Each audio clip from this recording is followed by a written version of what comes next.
lounge y'all have. Tell me about that. Do you use it, and what do you think that space means to you and the team? Barbershop is always jumping. Like everybody goes in there, and sometimes people get left out. In terms of me, I got my own barber at home that I just personally go to just out of my own preference. But everybody up there is, they get pretty fresh cuts, so pretty cool. You've even changed up your own hair since just the beginning of the season, since AC kickoff. Just tell me a little bit about that. And what do you usually like to go to? I just got my hair breathing right now in the fro. I have it wrapped up in braids all the time, so just letting it out. Everything you told us about Amari back in August, in July, when we talked to you in July, is exactly the kind of player he is. What is his ceiling in your estimation? How good can he be? As good as he wants to be, the ceiling is high for him. It's as high as he wants to go. He could do whatever he wants to and whatever he sets his mind to. He's a great player for us. When you say do what he wants to do, what is his range as a linebacker? I mean, can he handle every conceivable responsibility already that you guys have? For sure. I would say I have complete trust that he can. For sure. Has there been a moment this year where you're like, damn, he really is as good as I thought he was? I would say when we was playing Charlotte, and I mean he's always been. I've been saying this since he's got here. Even in December when we played West Virginia, I've been saying you guys are going to see a lot of Amari Campbell. But when he chased down the quarterback from depth all the way down the sideline and got a sack, I would say, yeah. Like I looked at him, I was like, bro, you kind of fast. Like you can run. If you don't get hit in practice, does that make you guys mad? The quarterback? Omar, the coach said, Coach Brown said that you guys don't hit him in practice. Is that true? Does that make you a little bit mad?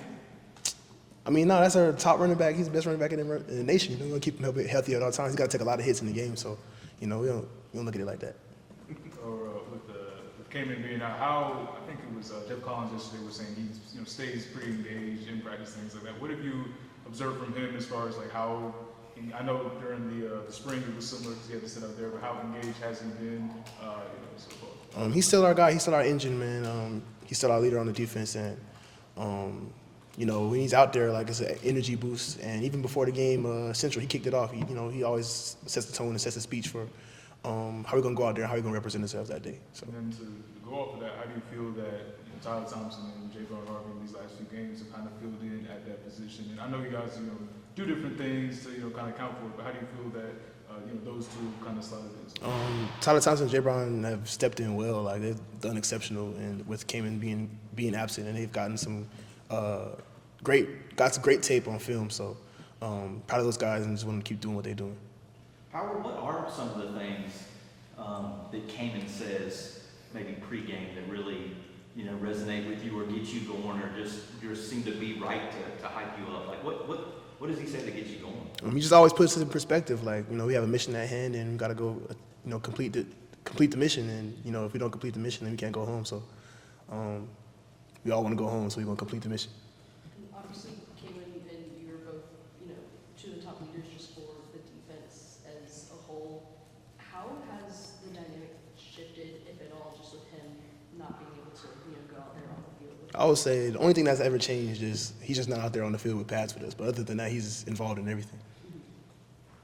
What would you say your level of confidence or concern is with Jacoby, getting more and more time at quarterback? Because, it looked like he sort of hit the ground running the other night. Like, what, for you personally, is there a lot of confidence there in Jacoby? Concern?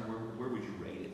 I've been saying this for the longest. Like, we've had the best quarterback room, I feel like, in the nation, just with all three of those guys. Unfortunately, Maskey is hurt, and we got Connor and Jacoby back there. So I have nothing but confidence in both of those guys. I practice against those guys every single day, and I see them do great stuff all the time. So it's nothing but confidence. Have you guys gotten better each week, you think, as the season's progressed? Yes, sir. I would say we take it a day at a time, one practice at a time, one rep at a time, one foot at a time, 1 yard. And that's what we preach. Just, if we strive for greatness, we want to be exactly where our feet are and do exactly what we need to do that day and accomplish that mission that day. You have a chance to complete your conference schedule with a clean slate. How important is that as you head into the ACC season and a rivalry game next week?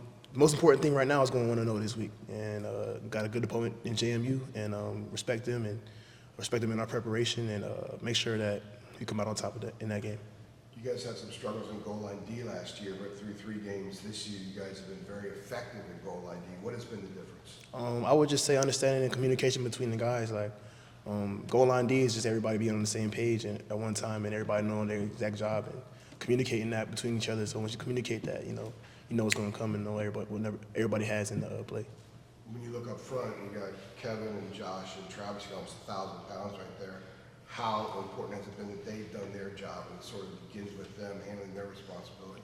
Like I've said before, they're the Monstars, man. They made the whole thing run. So, I mean, they're literally the defense. So, if you don't get through them, it's going to be hard to get to the second level.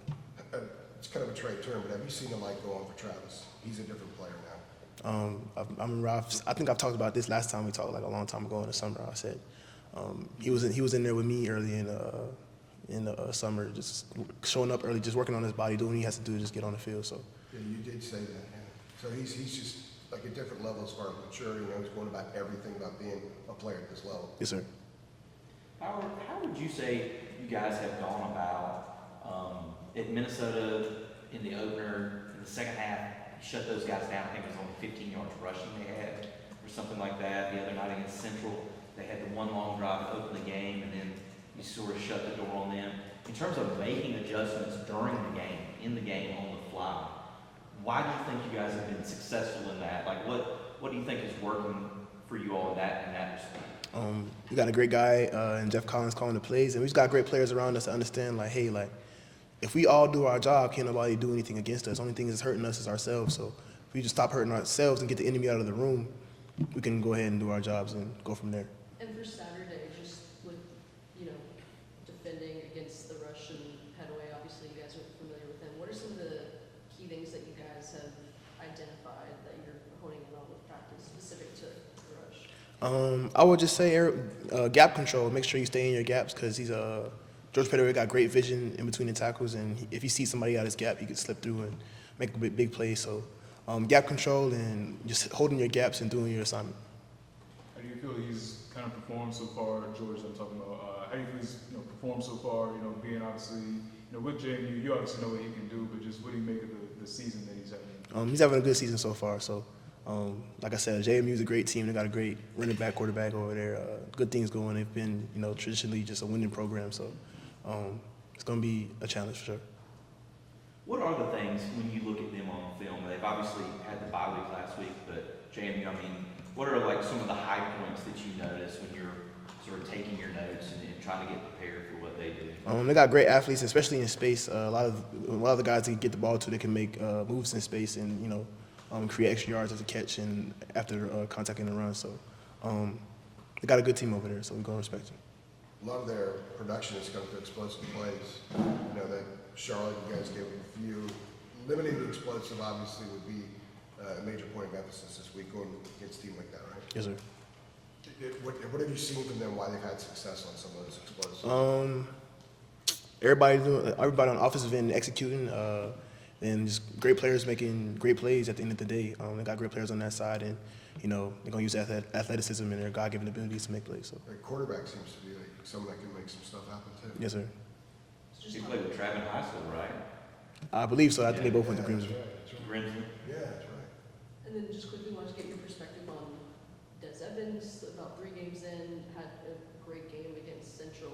What have you seen from him and how he's been able to fit into just Jeff Collins' scheme? I just feel like for Dez, he's always given his heart and soul to this program and this place, and I feel like he's reaping what he's sowed. So everything you're seeing now is he's been preparing for since he's been here. He's been working for since he's been here. So now that you're seeing it just on display, I feel like it's nothing new to me.